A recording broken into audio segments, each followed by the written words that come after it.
All right, everybody, welcome back to the DCAT Podcast. This is episode number 5. I'm Greg Dolan. I'm the executive director here, and I am joined by Ben Thomas, Education and Government Coordinator. Cool. So there's a few things to catch you guys up on this week. We got a lot going on, and we're gearing up for a big snowstorm, which is, I wouldn't say terribly exciting.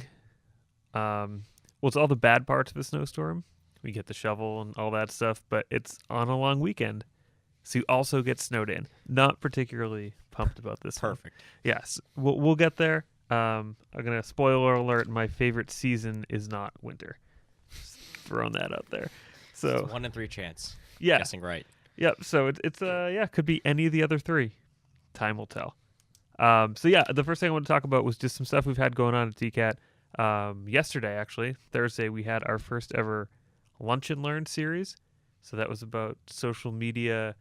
Sort of how to build your brand, some tips and tricks you can take away. And that was Charlene St. Jean from Purple Diamond LLC. She does social media marketing consulting, and she was great. She gave some tips and tricks, and we had a good turnout.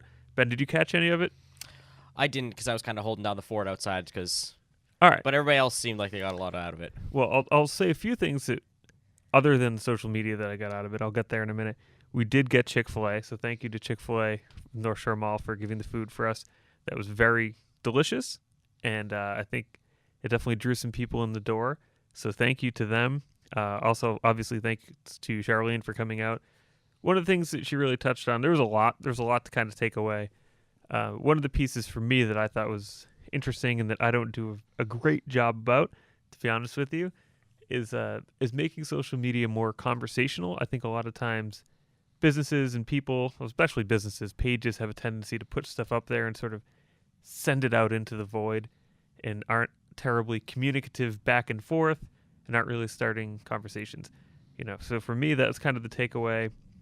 The biggest takeaway for me was just to be more social on social media and have it less be about posting and sending things out there and more being about trying to build a community, get people talking, get people engaged back and forth. And there's a lot of cool stuff. So we're going to be doing more of those in the future. At this point, I don't know what on. The number one request that people gave us on our feedback forums was something about making good videos for social media. Okay. Which I suppose were the right people to ask. Yeah, that would be the right people. Yeah, so there's a few things there. I'm going to compile my thoughts, and we'll probably do it in a couple of months. Like landscape instead of portrait. Yeah. Simple things like that. That's number one. To us are so easy, but to everybody else, they just don't think about it. Lighting. Another big one for me is close-ups. I don't know if I've drilled this enough into everyone's head, including my own, but people like to see faces. People like to see things up close. And it's just more compelling when you're flipping through your timeline. You got to remember when you're coming down, if yours doesn't jump out and stand out right away, if it's a longer shot and it's just sort of boring, people aren't going to stop to look at it. And the other piece that's very important, Charlene talked about this yesterday too, people do not usually have their sound on their phones. No. And that's where most people are looking at social media. So if you're scrolling through and you see a video and there's no captions built into it, no one's going to get it. No, because if a video comes up that has sound on my phone, I will immediately turn it off because I just... Yeah. And I'll turn the volume on for something I want to hear. But a lot of times people are in public, Yeah. You're sitting at a restaurant or a coffee shop or something. You don't want to be blaring music out there. Or you're sitting on your couch at home and someone's watching TV next to you and you're sort of wasting time. You're not going to be blaring the music out unless you're rude. Yeah. That's your own prerogative, Some people blare it out there in public transportation, and there's something to be said for that, but I'm not going to say it on the DCAT podcast, So I think that it is important to caption all of your things. We've done that with our DCAT Minute that David does every month, and it has made a big difference as far as you can see how many people watch it for enough time to be really considered a view, and it went up substantially once we started captioning it. So we sort of did an A/B test. The first time we did it, we did not caption it. The second time we did, and it made a big difference. So there's video tip number 1. Ahead of time for the next Lunch and Learn. Yep. So that's a big one. Another thing that happened with us is we just received a grant from the Danvers Cultural Council to get a new DSLR camera for the Holton Richmond After School program. So I'm going to be ordering that in the next week. Thank you to them. It's going to be very helpful. We have a lot of students come in who are interested in photography, and also these cameras can be used for video, which is really cool. So we can up our production level on some of our other things that are going out. So I'm super pumped about that. Yeah, that's gonna be really awesome. Yeah. So we're not just video, we do video, but if you're interested in learning really anything about media, we're here to help you out. So come on down. We'll teach you how to take some cool photos. Maybe we'll even use it for our next social media class or something. Especially this time of year of the snowstorms, people like to go out and take pictures of snow. One of our members is taking the DSLR that we have out for the lunar eclipse or solar. Oh, cool. Whatever's happening Lunar, this weekend. yeah. Interesting. I hope they can see it. Do you know what day it is? I think he said it was Sunday, and I think he said it's supposed to be cloudy, but he's just hoping that, like, well, there'll be a Yeah, break in the clouds or something. I'm a little concerned. I've been watching the weather. I'm a little worried about power outages around Sunday night at 6:45 when the Patriots game starts. Oh, nice. That's sort of my worst case scenario. So if you're out there, if you're snowed in, there's worse things to do than watch a playoff game between the Pats and the Chiefs. Should be a good game. Should be a close game like the last one they played. And if power goes out at any point during that game, you're gonna have to panic. I hope you have a radio. Yeah, that's my dad listens to the radio as he watches it on TV. So, but I just hope the power doesn't go out because I got bingo Sunday night. Oh man, Sunday night bingo at 6:00. So if the power goes out, my whole Sunday is shot. Ooh, I don't know if it's gonna go. It's gonna be tricky. That's gonna be a tough time to travel. I had to cancel my weekend plans. It's a whole thing, but it is what it is. We'll shovel out and we'll be back in dugout right in time to come back to work on Tuesday. Yep. So we get that. And then the other piece I want to talk about with stuff that we have going on is we do have a camp coming up for February vacation with through the YMCA, and that is going to be where students will be making their own movie. So it's going to be, we've done stuff here in the past where maybe you come in, you do different pieces every day, but this one is really, you're going to be focused on one video, one short film, straight through, and it should be really fun. So Ben, I think you're going to be working on the script for that. Yep. What is your process like for planning something like that? So we're going to do something that everybody can be involved with because we don't want to just pick a movie that one person's starring in and then all the other kids are like, oh, man, that looks really fun as they're sitting on the sidelines. So we're going to have it so everybody can do every aspect of it. Also just going to do something really fun. Yeah, Probably. We're talking about doing a heist type. Yeah. I think something like that would be cool. So right now the current plan is to do a heist. Sort of, it would mix a little bit of action. Maybe you could have like a chase scene in there, but you'd also have some like fun, snappy dialogue. So it would teach you how to do different kinds of video and acting and all those things within one project. Mm-hmm. So the chase scene's more fast-paced, more different camera angles, less dialogue, but you can also work some dialogue in there, practice acting, practice shooting dialogue back and forth, which is really fun. So I'm super excited about that. Yeah, it's gonna be a lot of fun. A lot of learning, but also a lot of fun being on camera, being characters. Yeah, and I think it's cool too because it's something like that. It's a good opportunity whether you're a behind-the-scenes kid or you like to be in front of the camera. There's a spot for everyone. It's if you're a ham and you want to be out there and having fun in front of the camera, there's definitely a place for that. But if you're super camera shy, there's a lot to do behind the scenes. Yeah, and it is a lot of work to make the short films, but it's something that everybody has fun with. I did a short film a couple of months back with people who don't care about movies, don't care about anything, and they came and they were like, wow, that was a lot of fun. Yeah, it is super fun. And I like the piece too where you take it home and you have like one really cool thing that you worked on you can show, and it's fun to look back on, and definitely a good memory for people who've done it. I've taught a few camps like this in the past, and I am expecting this one to be the best ever. Yes, this is going to be a good High one. Expectations. I'm super excited about it. So just some coming events that I want to talk about. The first one, really this is the one I want to focus on because I'm probably the most excited about it. I'm a huge trivia nerd. I love going to trivia nights. We're going to be doing the first ever DCAT Trivia Night fundraiser at Breakaway, and it's going to rule. Yes, it is. I'm super excited. So Breakaway was nice enough to donate the space, so it's going to be at Breakaway on March 28th, which is the last Thursday in March, and Ben and I have started writing the questions. Mm-hmm. They're hidden. They're locked away in a top secret briefcase. Yep. No one can look at them. But that said, if you can't make it on March 28th, we do need some practice teams to come in and tell us what they think of our questions. One of the harder things is actually writing questions because you have to toe this line of it needs to be challenging, but it needs to be something you can, if you're not sure about to start, you can at least talk to your teammates. Yeah. Because it is going to be teams 4 to 6. How many times have you talked to somebody and they're like, oh, guess what? And then they say some sort of like trivia question and you're like, I have no idea. And the whole point is that like, you're never going to get this.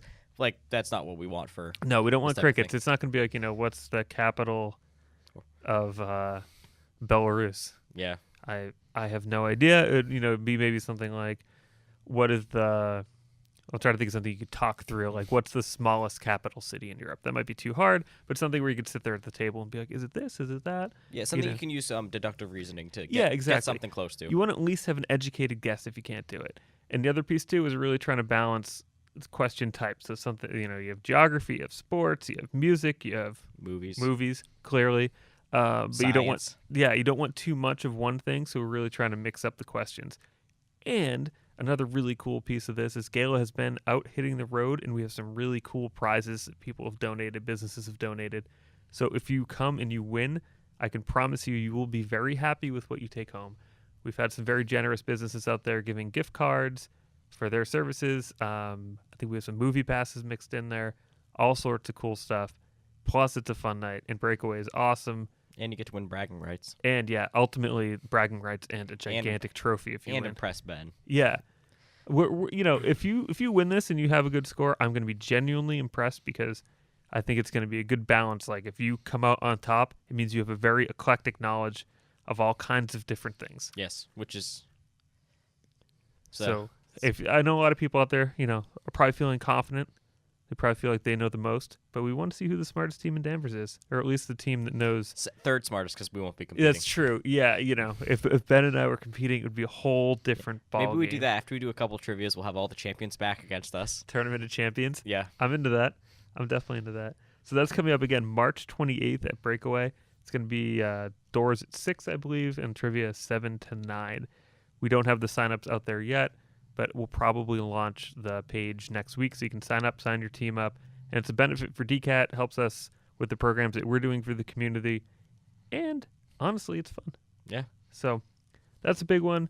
Want to talk a couple little things, odds and ends, what's going on. We spoiled it a little bit at the beginning, but the big news, in case you're living on a different planet or you haven't been in New England, is there is going to be the first real snowstorm of the year coming up Sunday night, actually Saturday night into Sunday. What's the current totals looking like?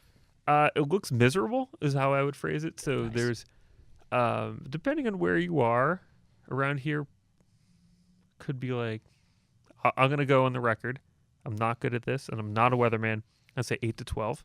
Okay, that's what I heard. And then some ice on top of that. Ooh, So the ice is what freaks me out because I don't want to lose power. I want to be able to watch DCAT all weekend up until the Patriots game, put on the Patriots game, and then put DCAT back get on. 2 TVs. Have DCAT. That's true. I could do 2 TVs. I could go on our website and stream it. Do the TVs still do government channel? picture-in-picture now? I remember when that was know. a thing, and I was talking to somebody who was learning how to edit the other day, and we were talking about picture-in-picture. Because I remember walking around like Best Buy, and they had TVs that was a with huge picture-in-picture, and I was like, whoa. And that's funny, too, because picture-in-picture at the time, these are like the old standard def TVs. It couldn't have possibly looked good. No. At this point, I have a pretty gigantic TV. If you were to put a picture in the corner, I feel like you could actually see it. Yeah. But I've not heard of that. Actually, I think I could do it on my Xbox. Oh, really? I think you can pin stuff. I've never done it. Oh, that makes sense. Yeah, because pinning is a thing. And I think so you can... yeah. I think the idea is so, like, you can shoot over and play a game during commercials. Actually, now that I think about it, too, I think the last place I lived, I think the cable that we had, we could do that. I'm not positive, though, because I noticed it. I was like, huh, I have to investigate. That's but pretty cool. I just... That's it. So the moral is, if you have picture-in-picture capabilities, you can watch the Patriots and DCAT at the same time, Yep. which is pretty cool. Really quick, because I know we're the ultimate prognosticators, and we've been bragging about our trivia knowledge and general knowledge. Any score prediction for Sunday night? I'm going to assume the Patriots are going to win just I like your because style. that's what happens. I'm not a Patriots fan. I'm a Browns fan. So I'm sorry. it's a lot of misery in my life. But, yeah, I was listening to somebody today, and they said Rams and Patriots started off this decade. I mean, this century. Ooh, So that would be cool. that'd be a nice little end cap to it. Especially because, if it ended the same way. yeah, and like Sean McVay, the young, like he's like 32 years old, Yeah. youngest head coach of all, whatever. And then Bill Belichick, who's this, could be a passing of the guard, but I would say the Patriots will probably also because I feel like they always beat the Chiefs. Yeah, I don't feel like they don't lose to the Chiefs. I'm going to go Patriots 30-27. I'm going to say Steven Gostowski finally gets his big moment, hits the game-winning field goal, It's on to Atlanta. and then on to Atlanta. That said, if it doesn't come true, I apologize. I hope they win. I'll be at home watching it as long as the power stays in. If not, listening. I'll be listening to it on the radio. There is something to listening to sports on the radio, though. It's There kind of is. nice. And it's also it's important to have a battery operated radio in case of disaster.